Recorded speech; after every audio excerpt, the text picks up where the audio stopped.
Habyarimana yapfuye bashyizeho iryo joro natelefonye Jacques Lejoye Bobo kuko urumva mu masezerano yarusha byari ukuvuga ngo iyo habaye ikibazo kuri umwe mu bavugwa mu masezerano yarusha ko hari akanama kitwaga political military committee kagizwe n'abantu batandatu bacu n'abantu batandatu ba guverinoma ba MRND na guverinoma y'u Rwanda harimo abasirikare n'abasivili nari mambure wako rero n'abandi bari bafite ba mambure bako twagombaga rero ako kanama kagomba guhura nkuko perezida yari apfuye niko kagomba guhura kakavuga ati hajyeho ikiko wajyaga kuyobora Arusha ntuza yarusha apfuye bigende bite ko nama kagomba guhura nibwo rero na telefonye Jacques Lejoye Bobo wari ukuriye abasirikare ba Loni bari n'ahangaha bambe wari ukuriye Loni ariko ntuza politiki ariko ubwo niwe wari yikuriye yose yari iri aha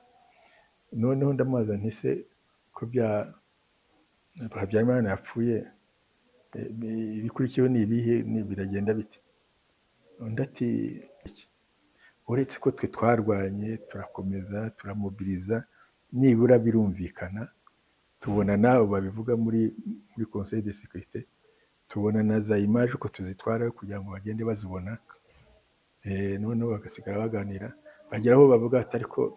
reka twaheze umuntu koko ni jenoside ko baravuga ngo ntabwo ari jenoside nitwiyicanira gusa nk'uko niko bagendaga babivuga ariko bageraho babyemeye bati reka twohereze umuntu ajye kureba ko ari jenoside bohereze umusema iyo bayemera bakavuga bati reka tujye kwihagarika aba baraje kwihagarika ahubwo abasirikare bari bafite barabohereza noneho twirwana abari twe tuyihagarika urumva n'icyo gihe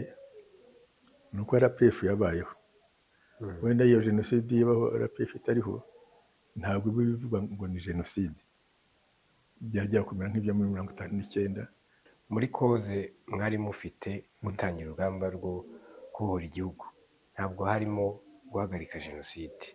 ariko yo yaje nyuma iyo twayishyizeho nyuma kuko